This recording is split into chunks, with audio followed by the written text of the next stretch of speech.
Hello, this is Jim Reynolds, and you are on the Christian Life Empowerment Podcast.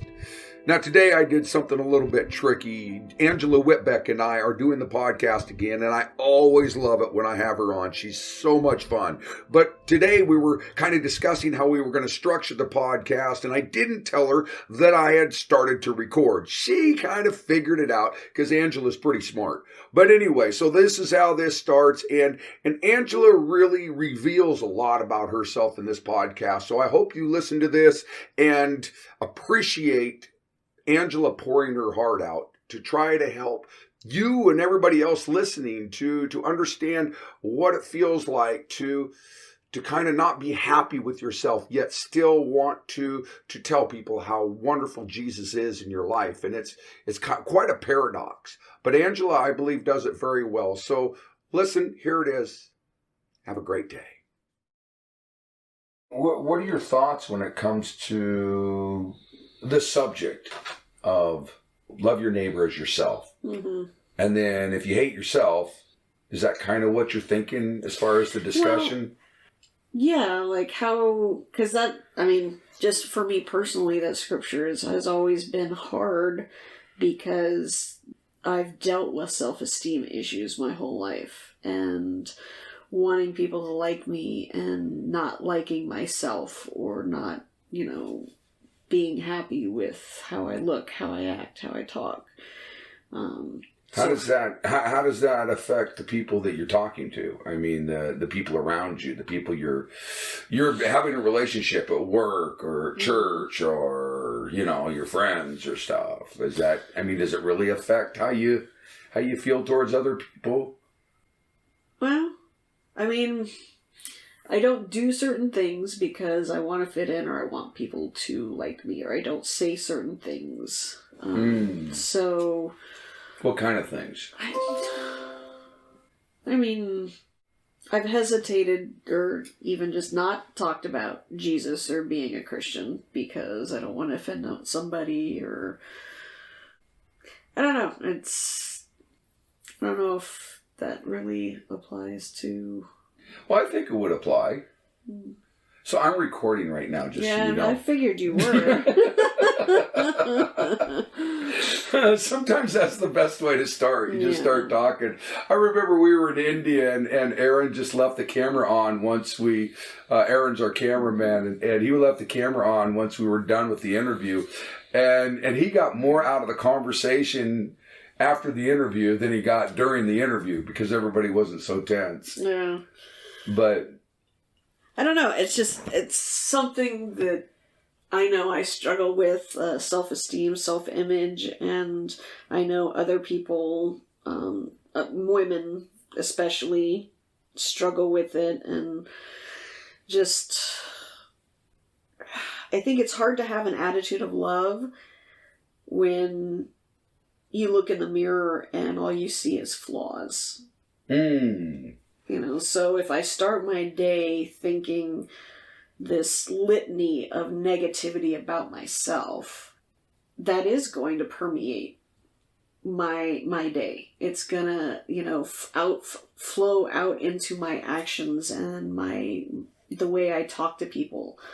And if I'm thinking about, my pants are too tight, my muffin top's hanging out, I'm not thinking about the person who's maybe, walking down the street trying to hold in tears. And I'm not seeing an opportunity to comfort somebody because I am focused on the negativity that is spiraling in my head.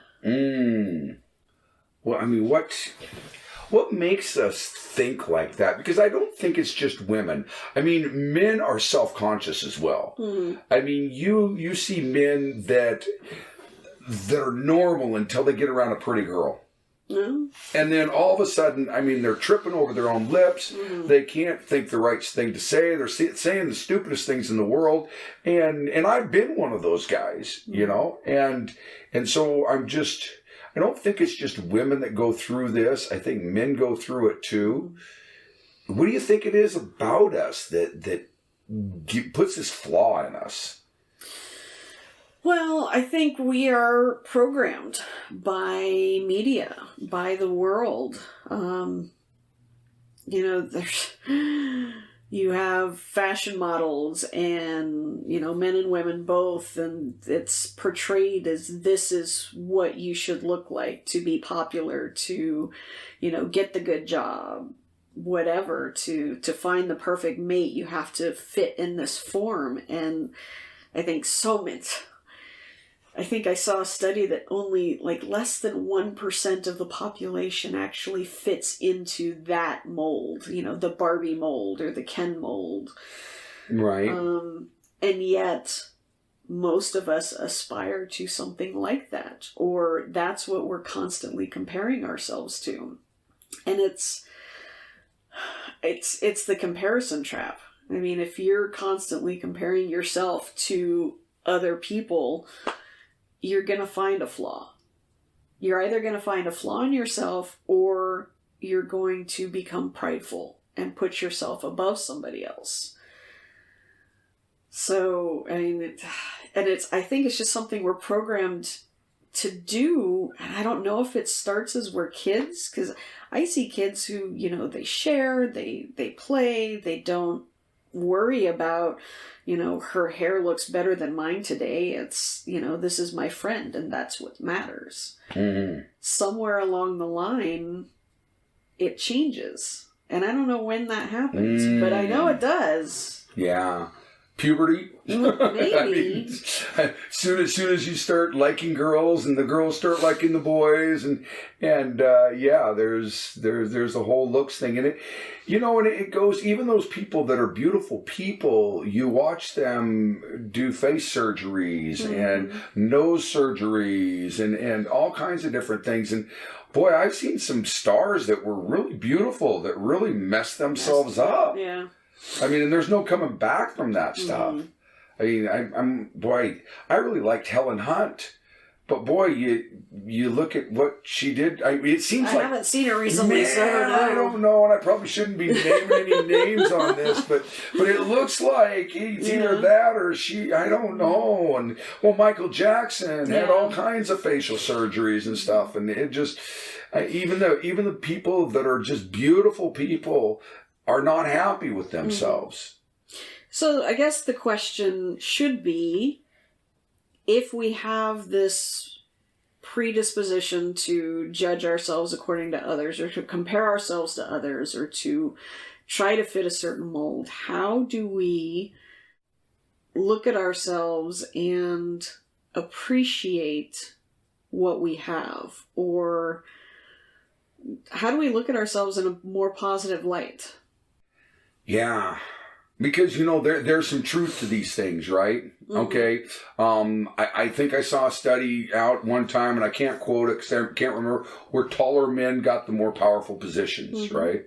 And we know that beautiful women, if you are a singer and you are a beautiful woman and you have a beautiful voice, you have a better chance of getting on stage than somebody that isn't as attractive with the same voice, or even getting that job if you're not as attractive as somebody else. I mean, there is that. I mean, so there is some truth to the reason. I mean, you have a chance of getting more attractive mate. You have, there's all kinds of stuff that comes with how you look. And so, yeah, I mean, it's such a tough thing, because you've got to live with, okay, this is me, this is who I am, and how do I love who I am, no matter how I look, or what kind of little quirks I may have. Yeah, and I mean, I still struggle with self-esteem and my image every single day. It's a daily battle for me. I am trying to accept compliments when they are given. Instead of, my husband says, "You look really hot today, honey," instead of just, poo-pooing it or say you're biased or whatever, I say thank you, and I try to see myself through his eyes, or see what he sees. And as I grow in my relationship with Jesus, I think I'm trying to I'm trying to see myself through his eyes as well. I mean, God made every single one of us, and we are all unique, and we all have a purpose, and I truly believe that. And maybe my butt is bigger than my neighbor's butt for a reason. I don't know. But also, I mean, this life is a gift. It's a gift from God that we are here, and we are here at this specific time. And, you know, when I think of, I give somebody a sweater that I knit, and you see that look on their face like, oh my goodness, she really wants me to wear this. No. I'm not gonna, but I'm gonna smile and tell her, oh, I love it. But you can tell the person doesn't really like it. And I spent a lot of time making that for them. So that makes me feel like, I mean, I've given you a gift and I know you don't like it. So that makes me feel bad. I think of how God feels every time I look in the mirror and I am dissing on his creation. You know, man, my hair looks horrible, my skin is oily, my butt's too big, why did God do this to me? I am throwing negativity all over a gift that I've been given from God. And it doesn't, I mean, I have to remind myself to think that way. It doesn't always happen, but that's where I'm finding a little bit of success in having a little bit better self-esteem is God loves me and he created me specifically like this for a reason. What is that reason, and how can I serve him? Or how can I be happy with the gift that he's given me? That's just a great analogy. I have never heard anybody put that. Like, did you practice that? I did not. You just came up with that? It's the sweater and the butt, the whole thing, you just came up with that? Yeah, wow, I think about my that's big butt amazing. a lot. Oh, that's pretty good. Yeah, you have these self-esteem issues, and they do block your ability to connect with other people because you're worried so much about what they think. You're not worried about who they are, right? And what what's going on in their life, like you said, you know, or they really have a problem? Is there because you're so worried about yourself? And to me, it seems like it's selfishness. Yeah. Right? I mean, for me anyway, if I'm worried about how I look to this person, or, you know, and George Carlin was funny. I think I mentioned it before, but he was like, all I want to be is the cool guy, you know. God, just make me the cool guy. And for guys, that's mostly, they want to be the cool guy. And they want to be the guy that, you know, all the other guys are, you know, wishing they were, and all the women can't stay away from, you know, but none of us really are. Yeah. And so we're just, I don't know that I think that's that's an illusion that we chase throughout our life. And I think that Satan sets that illusion in front of us. Because what an amazing way to fool us and to trick us into doing things, into smoking cigarettes because we look cool, into drinking alcohol, to taking a joint, or, you know, snorting that line of cocaine, or whatever everybody else is doing. I remember, because I sold drugs. And part of the reason I started selling drugs is because I wanted to be the cool guy, right? Because the guy with all the weed and the guy with all the coke, because everybody's hanging around that guy. And that was like, I thought, wow, I can be the cool guy. But it's just not how it works out. Yeah, for me it was, I went into debt buying clothes that I thought would help me fit in or look like the cool girl. I racked up so much credit card debt buying clothes that it's ridiculous. I mean, yeah. I think everybody has the one thing, or maybe even more than one thing, that they do to try to fit in, to be the cool guy, the cool girl.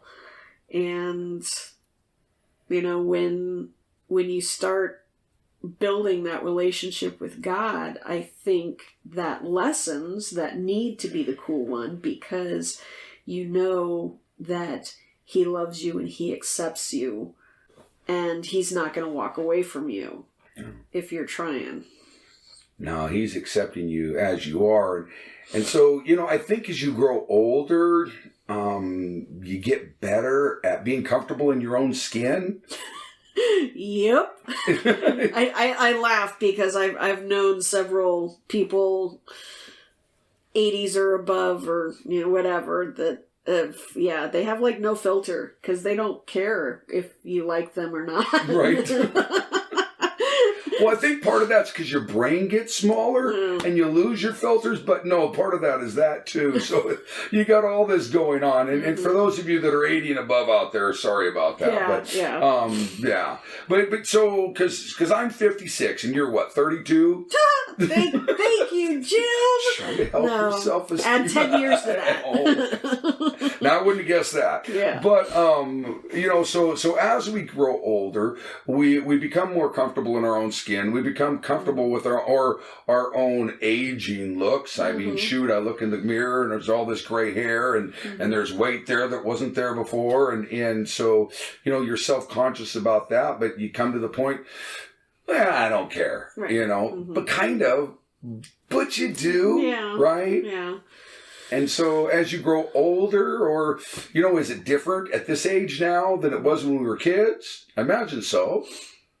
Yeah, and I think the environment you're in, the people you hang out with, make a difference too. Because as a kid, I remember anywhere from 3rd grade through 6th grade, I got teased because I didn't have the cool clothes, or because I wasn't allowed to shave until I was a certain age, and I had braces and headgear, and oh my gosh, I had it all.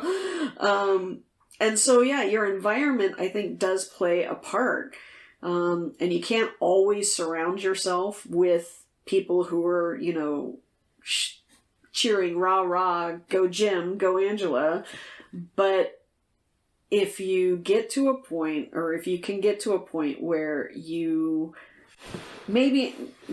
of us are going to be perfect until the Lord comes again, but if I can be comfortable with who I am and, where I'm headed, then it doesn't matter as much if I fit in. Right. Or if I'm the cool girl. Yeah. Yeah, I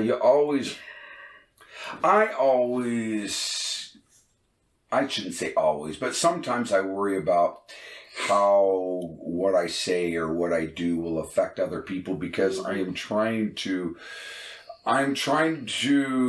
work in, we're putting this church together. I run a nonprofit organization. Everything I do is about relationships. Everything I do. And so, because I've got to have relationships with people in order for them to donate to what we're doing, I've got to be able to express the importance of what we do. I've got to have relationships with people to invite them to the church that we're starting. And so sometimes I worry, okay, how does my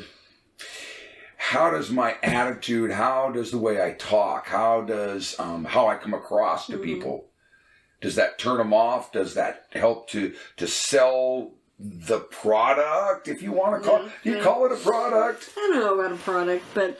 Because you're not really trying to sell. You're just, I don't know, trying to be authentic and help people find a path to Jesus that you found, and hoping that other people can see it too. And it's tough. What are we doing anyway? I mean, what exactly are we doing? We're just trying to make it one more day and give God the glory. Yeah. No, absolutely. I mean, we're never going to be everybody's cup of tea. Good point. But if we find the people who like our combination of chamomile and peppermint, whatever. If you find the people who are looking for what you've got, be comfortable enough with yourself to share. Yeah. And I think, I've seen it time and time again where somebody is so ashamed of something that that's happened in their past, and they don't tell anybody about it because they're so worried about, what are they going to think of me if they know that I was an alcoholic? Or, if my church knew that I cheated on my ex-husband over and over again, would they kick me out? Yet, when we share those stories, we're helping the people who are having those very same thoughts, because they realize that they're not alone. And I can guarantee that almost any situation you have been in your life, or you may find yourself in now, somebody else has been there or is there with you. Yeah. And when we don't share our stories, the highs and the lows, I think we're robbing people of the help that we can give them and ourselves. Because when I find out that I'm not alone in a situation, it's like one more rock has been taken out of my backpack, and I'm not carrying that weight anymore. Another great analogy. No. Oh, that's good stuff. That's good stuff. Yeah, if we can be comfortable with the understanding that we've been forgiven, yes, we've done this, yes, we've messed up, and at the same time, don't hate ourselves for it, because God doesn't hate us for it. Yep. That took me a long time to get to also. How could he love me when I've done this and this and this and this? But that's the amazingness of our God, is that he does. Yeah. He sent his son to die for us while we were still sinners. Mm-hmm.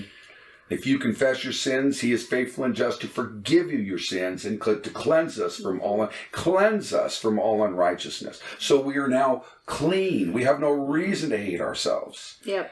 And no matter what we've done. And at that point, if we feel comfortable in our own skin, understanding that Jesus has forgiven us and we have a fresh start, then we have this clean slate, and we can look at somebody else and say, what do you need? Mm-hmm. How can I help you find this? Yeah. And I think it will, once we get to that spot, it starts showing in our actions, in our posture, in our tone of voice, and people recognize it. Yeah.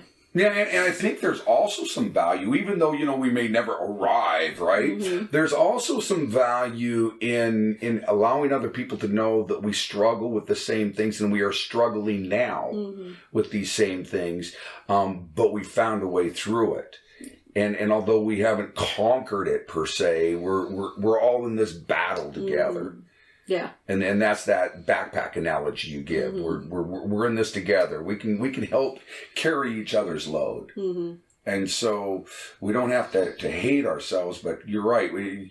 Jesus says, love your neighbor as yourself. And boy, if you hate yourself, then how are you acting towards your neighbor, right? Yeah. That may be the reason people are so mean and nasty. Maybe. Because, so many of us are going through life just not happy with who we are.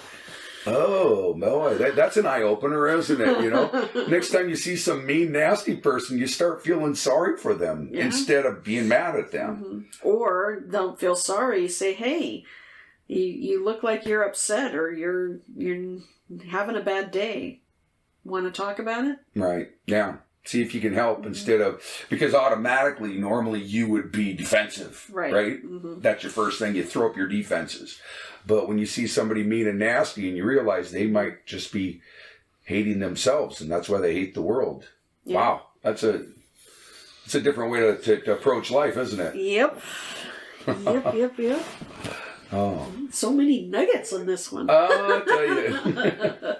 We weren't even really sure what we were going to talk about today, but we just thought, hey, we've got an idea, we're going to go for it. So thank you for doing this. Yeah. And we'll put this out as our podcast this week, and I hope you guys enjoy what we do or appreciate it. If you do, drop us a line. Tell us you can get to the website on this podcast page, and so just let us know what you feel. Comment. And so, Angie, anything you want to leave us with? You've been dropping a lot of good golden nuggets tonight. Well, I just think if you're going to give whether you have a comment or not, if you have an idea, something that you have a question or you have an idea for something to talk about, leave that on the website too. Yeah. Reach out and let us know, because I mean, we sit here and shoot the breeze and talk about what comes to the brain, and I mean, sometimes it's gold, and sometimes I don't know. Sometimes it's something else I won't mention, but that's okay. That's why we have the edit buttons. But anyway, but sometimes we just leave it in. So we do plenty of messing up ourselves. So. Okay, well, very good. And we will see you all soon. Thanks for joining us. God bless. Have a wonderful day.